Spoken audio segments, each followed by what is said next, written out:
You ever met a Mark 28, ma'am? Sergeant Alf Tobias asked respectfully as he and Maneka walked across the company parade ground toward the looming mountain of weapons and alloy which awaited them. On active duty? Only once. I did work with a couple of retired Mark 28 AIs at the academy, though. Oh, you did? That's good, ma'am. I know the 28s aren't exactly first-line equipment anymore, but I always thought they had, more personality. Maybe than the newer Marks. But of course, just because they've been around so much longer, I suppose. Lots of time to develop personality quirks in a century or two. Well, I imagine so, Maneka agreed, remembering the staff Bolo AI retired from their war halls and assigned to the academy to interact with its students. One in particular, 28B163HRP, had a delightfully acerbic personality which made her cognomen of Harpy a perfect fit. Maneka doubted she would ever forget the afternoon Harpy had spent critiquing one Cadet Trevor's less than brilliant solution to a tactical problem as she smiled as she looked back at the sergeant. Personally, I'm glad the brigade started retiring and upgrading software instead of just burning out the personality center, Sergeant. You and me both, ma'am, Tobias agreed in turn, giving her a look which held a hint of approval. Never did seem fair to just throw them away after they got too old. Of course, the older models before the Mark 24s and 25s probably had too many inhibitory features to make upgrading their AIs to the new Marks practical. They weren't really designed to be upgraded in the first place. Oh, I know. Maneka started to say something more, then changed her mind as the two stepped into the shadow of the looming Bolo. She half expected Tobias to immediately introduce her to the huge combat machine, but the sergeant waited patiently for her to absorb its full impact first.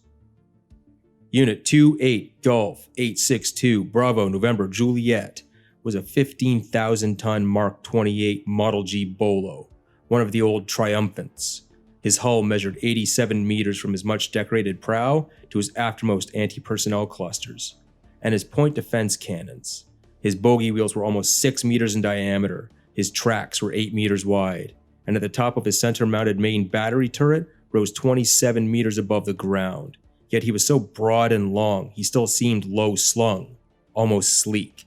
His indirect fire system was divided, with his four 30-centimeter rapid-fire breech-loading mortars mounted forward of his turret and the 24 cells of his VLS missile system mounted behind it.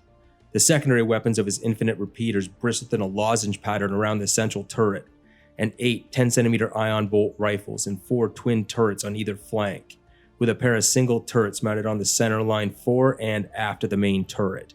The broadside turrets were all echeloned to at least allow 5 infinite repeaters to engage any target bearing. Well, the ion bolt armament was far less powerful than the small-bore hellbores mounted on secondary weapons aboard current model Bolos. Maneka knew the 10-centimeter version mounted on the Mark 28 would penetrate better than a quarter meter of Dura alloy at close ranges, and if the 110-centimeter hellbore of BNJ's main armament was much lighter than the current generation 200-centimeter weapons, it could still pump out 2.75 megatons a second. BNJ's glacis glittered with the welded-on battle honors of well over a century of active service. Maneka recognized perhaps half of the campaign ribbons, including awards for several of the Zolantese campaign and the Deng War campaigns. She felt embarrassed at not recognizing the others, and made a mental note to look them up as soon as possible. But she failed to recognize some of those. The awards were for valor were another matter entirely. She ran her eyes down the long, glittering row of platinum and rhodium stars, and tried not to show her reaction to the discovery that BNJ had received no less than 3 galactic clusters. There were probably at least some equally or even more highly decorated Bolos still in service, but there couldn't have been that many. And yet, for all the Mark 28's undoubted firepower and all of BNJ's proven lethality and courage, Colonel Ditkovsky and Sergeant Tobias were right. BNJ and his brothers and sisters were no longer fit for combat against first-line enemy opposition. At the academy, Maneka had studied everything she could get her hands on about the Mokonian Empire's ground combat systems, and she knew the human advantage in psychotronics and artificial intelligence generally gave even older Bolos like BNJ an enormous edge in any one-on-one confrontation with the puppy's manned armored units. The Mokonian heavy combat mechs, the Surters, as the Concordiat had codenamed them, had heavy AI support, but the AIs in question were far less capable, required command inputs at almost every stage. They were roughly equivalent to the old Mark 20, or possibly an old Mark 19, but with far more powerful weapons than even those ancient bolos had mounted. Fast, lethal, and capable as long as they operated within the pre-planned, canned battle plans, but much slower than any current inventory bolo when faced with tactical situations outside their pre-programmed plans. But if their cybernetics were vastly inferior to the Concordiat's psychotronic-based systems, they were also less massive, and the Melkonians had accepted the use of antimatter reactors rather than the bulkier cold fusion plants humanity employed. The result was an 18,000-ton fighting machine with 2 echeloned main turrets, each mounting the Melkonian equivalent of 3 81-centimeter hellbores. The turret arrangement meant that each turret masked the other's fire over an arc of about 25 degrees, but that still meant all 6 hellbores could be brought to bear on a single target over a 310-degree field of fire. That much main battery armament meant that the Surtur's secondary armament was inevitably much lighter than current generation bolos mounted, although it was heavier than that of an older model like BNJ, and the Surtur came in 2 distinct variants, one standard and one support. The support model, which suppressed secondary armament almost entirely in favor of indirect fire capability, at least 25% heavier than BNJ's. The Surtur's stablemate, the medium mech, the Concordia had codenamed GARM, weighed in at barely 9,000 tons and was hopelessly outclassed against any bolo. But the Melkonians operated their armored forces in tactical units called fists. Each combined 1 Surtur with 2 of the GARMs, with the lighter GARMs to probe ahead and provide flanking units under the command of the Surtur's tight tactical control. A Melkonian fist was probably the most dangerous foe a unit of the Dinochrome Brigade had faced in centuries. And there were a lot of fists out there, which was one reason the Academy was now graduating 2 classes a year, instead of 1.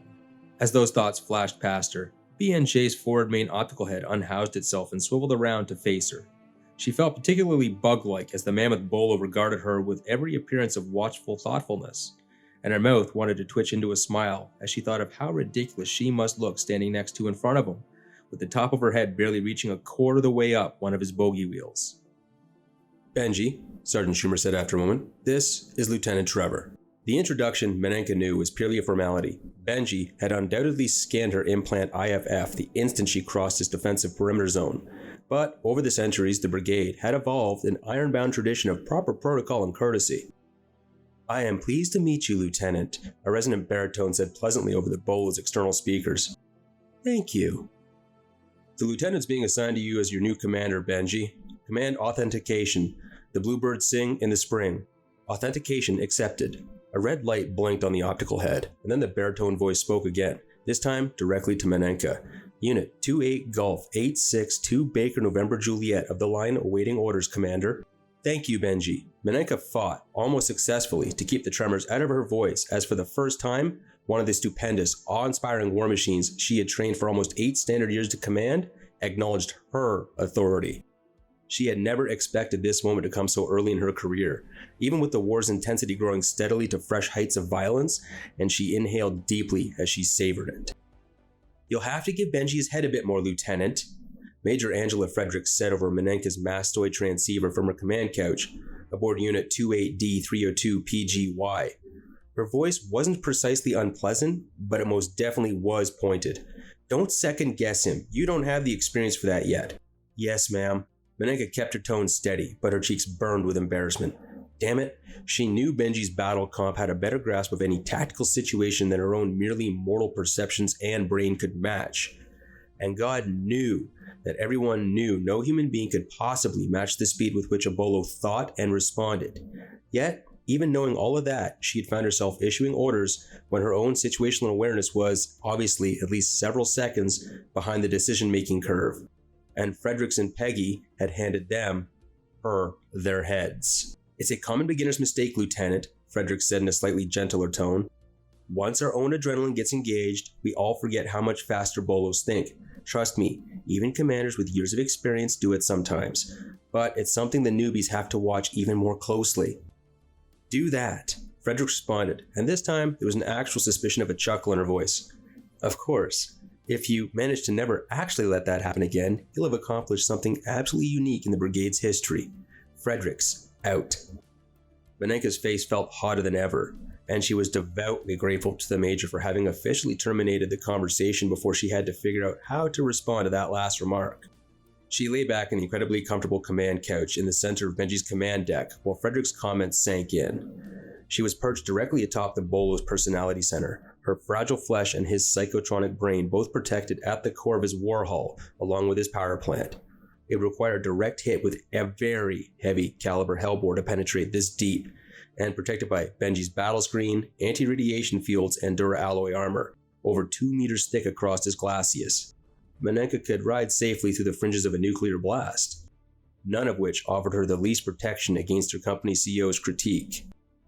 Actually, she thought, I almost wish the Major had ripped a strip off my hide. That I'd have to be patient with the squeaky new kid on the block tone is even more devastating. She watched Benji's tactical plot as he and the other 3 Bolos of 3rd Company rumbled majestically back from the training ground.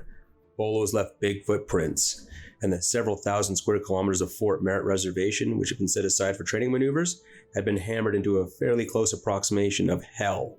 Not that Bolos particularly minded grinding through mud in a couple meters thick over the stubble of what had been once jungle trees 40 or 50 meters in height.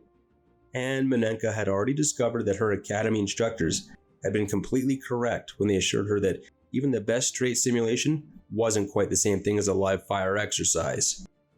She closed her eyes, savoring the memory despite her embarrassment at the way she had flubbed the final part of the maneuver exercise. Moving Benji to the firing range, and feeling that 15,000-ton hull buck as she watched the incredible flashing speed and precision with which his thundering weapons had ripped apart the ground targets and wildly evading aerial target drones had been incredible. It irritated her to realize she was reusing the same adverb, but she could literally think of no better one than just incredible. In that moment, she had truly realized for the first time on an emotional level, not just an intellectual one, that she literally was in command of more firepower than any pre-space army of old Earth had ever deployed in a single battle. Probably more than any pre-space nation had ever deployed in a single war. And Benji was only one of 12 Mark 28s in the 39th Battalion. As Major Frederick said, it is difficult for even experienced Bolo commanders to avoid occasional such errors, Maneka, Benji replied through the bulkhead speaker. It is unfortunately true that human perceptions and chemical-based thought processes find it impossible to process information as rapidly as a Bolo is capable of processing it. I know, and I know we can't multitask the way you can, but it's just so hard to sit here while you do all the work. The speaker rumbled with Benji's electronic chuckle, and she cocked a questioning eyebrow at the visual pickup centered above the tactical plot, a long tradition, the equivalent of looking the Bolo in the eye. Maneka, you are the 27th commander who has been assigned to me in my career, and every one of you have found it difficult to just sit there. The brigade does not choose its commanders casually, and it is the very command mentality for which it selects which makes it difficult for you to refrain from exercising command. Maneka considered that for a moment. It made sense, she supposed, given the qualities the brigade wanted in its commanders, and yet it re-emphasized a question which had always bothered her. You know, Benji, I've always wondered for a long time why we continue to assign commanders to each Bolo at all. I mean, the Major's right, and so are you. No human can possibly think and react as quickly as you can, so why put a human in the loop at this level at all? The Bolo did not reply for a second or two. That was an incredibly long time for any Bolo to ponder a question or problem, and Maneka wondered for a moment if he was going to respond at all. That question is properly one you ought to ask of the battalion's human command personnel, Benji said finally. I know, and I've asked it several times at the academy, but I was never really satisfied with the responses I got. That's why I'm asking you. I want what I guess is a Bolo's perspective on it. When you asked it at the academy, what did your instructors tell you? Benji countered. She'd been officially in command of Benji for barely a month, yet she'd already come to feel more comfortable with him than she'd ever had with anyone else in her entire life. Partly, she supposed, that was because she was aware of how old he was, how many years of experience lay behind him. In many ways, he was like a trusted elder, a grizzled old sergeant, or perhaps even a grandfatherly presence. She felt she could ask him anything, expose any uncertainty, in the knowledge that he would regard her youthful ignorance with compassionate tolerance rather than ridicule. And she'd already discovered a fondness for the Socratic method. Well, they told me there are 3 main reasons. First is the necessity of inserting a human presence into the command and control loop at the most basic level. Second, the necessity of providing a bolo and the brigade with a human face to interact with the human communities the bolos are assigned to protect. And third, to be sure that in the event of crippling damage to your psychotronics, there's someone at least with the chance of preventing rogue behavior. And you did not feel this was sufficient explanation for the policy?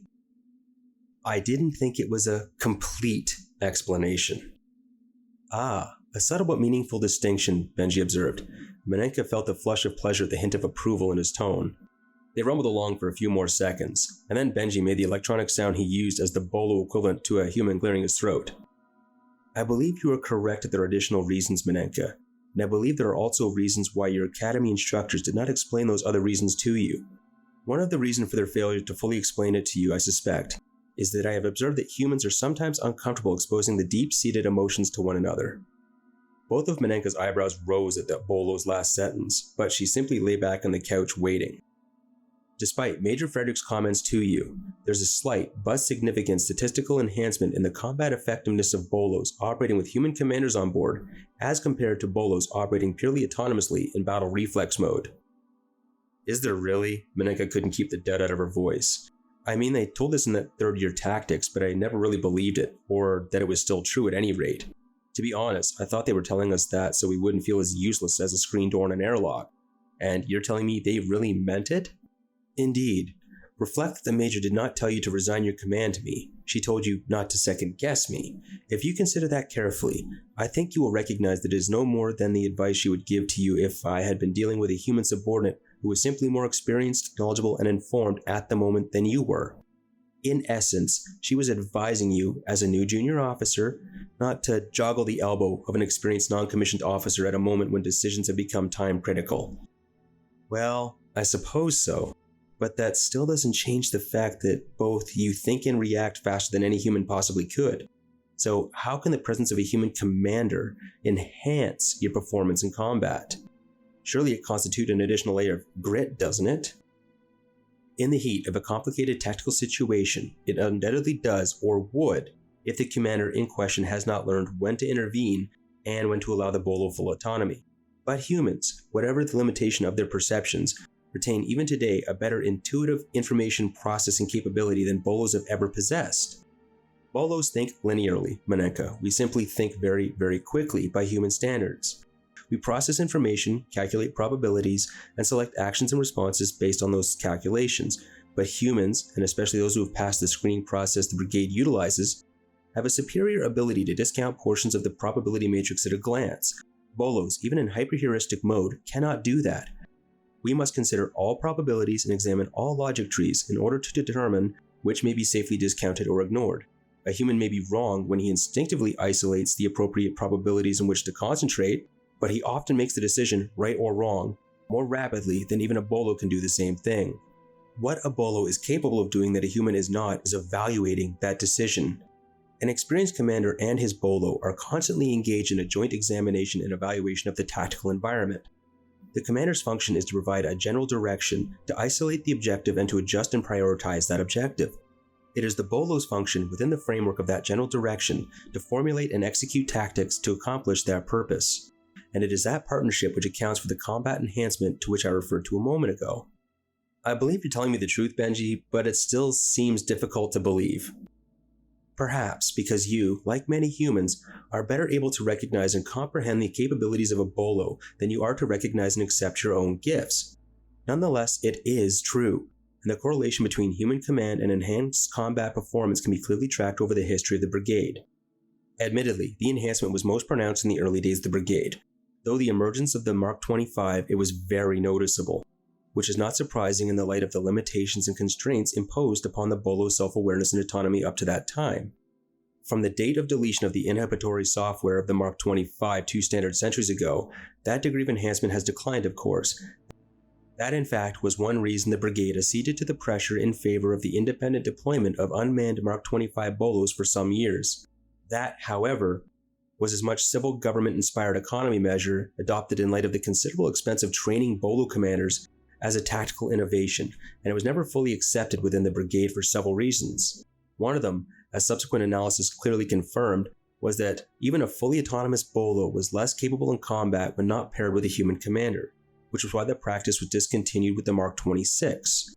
That same capability advantage remains statistically differentiable today, although the capabilities of an increasingly advanced psychotronic circuitry and software have improved to a point which the speed in which bolos process information, even linearly, has largely overtaken the human ability to process it intuitively.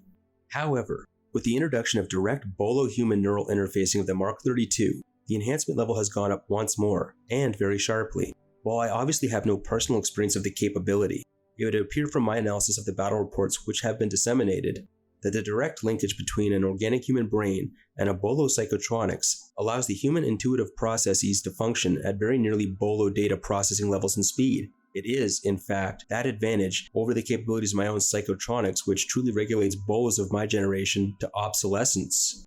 Maneka felt a sudden, irrational flush of irritation whose strength surprised her. She didn't care what newer models of bolos might be capable of. She was Benji's commander, and hearing him calmly state that anything rendered him obsolescent infuriated her.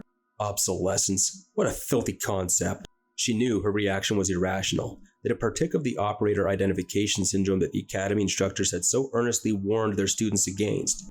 Yet there'd always be a stubborn part of her, which remained emotionally convinced that an obsolescent was a label invented by humans to justify discarding intelligent machines. People who deserved far better from humanity they had served so well. In addition to its overt effect on combat effectiveness, however, I believe there is another uniquely human reason for the practice of pairing a human commander and a bolo, committing them to combat together. Put simply, it is a sense of obligation. Obligation? Indeed, Maneka. Do not make the mistake of assuming that your own emotional reaction, your own sense of bonding with the bolos with whom you serve, is unique to you. It has, throughout the history of the brigade, been a major concern, not in the least because of the fashion in which it has often caused bolo commanders to hesitate to commit their bolos against overwhelming enemy firepower. Ultimately, bolos are expendable, yet it is often easier for a bolo commander to consider himself expendable than it is for him to consider his bolo in the same fashion. This is the reason your academy instructors warned you against about the dangers of OIS. Yet, while even they warned you, the entire Dinochrome Brigade suffers from an institutional form of OIS. The traditions of the brigade, the mutual obligation of duty, requires its human personnel to risk injury and death beside the bolos they commit to battle. It is a self-imposed, yet never fully stated, and yet utterly inflexible requirement which has probably seen no equal since the ancient Spartan mother's injunction to her son that he come home carrying his shield in victory or carry dead upon it. It is in fact a very human attitude, and the fact that it is irrational makes it no less powerful. Nor, I must confess, that it is one-sided. In the bolo, humanity has created a fully self-aware battle companion, and I suspect humans do not truly realize even how fully they have succeeded in doing so. Bolos, too, have emotions, Maneka. Some are deliberately introduced into our core programming. Duty, loyalty, courage, if you will, the qualities and emotions required of a warrior. But there is also affection, and that, I think, was not deliberately engineered into us. We fully recognize that we are created to fight, and when necessary, die for our creators. It is the reason we exist. But we also recognize that if we are asked to fight, and when we are asked to die, that our creators fight and die with us. It is a compact which I doubt most humans have ever intellectually examined, and perhaps that is your true strength as a species. It was not necessary for you to consciously grasp it in order to forge it into the first place, but it is so much a part of you. And yet you have given that strength to us, as well as to yourselves. The baritone voice paused. Maneka stared glassy-eyed at the vain visual pickup. No one at the academy had ever suggested the existence of such a compact to her, and yet, now Benji had bared it to her. She had realized that in an underlay at almost everything she'd been taught. It was the unstated subtext which completed the explanation of fierce bonds of loyalty between the brigade's legendary commanders and the bolos with whom it had fought and died. I guess I never really thought of it that way, she said slowly. Indeed not. There was no need for you to do so. I wonder sometimes if you humans truly realize what a remarkable species you are.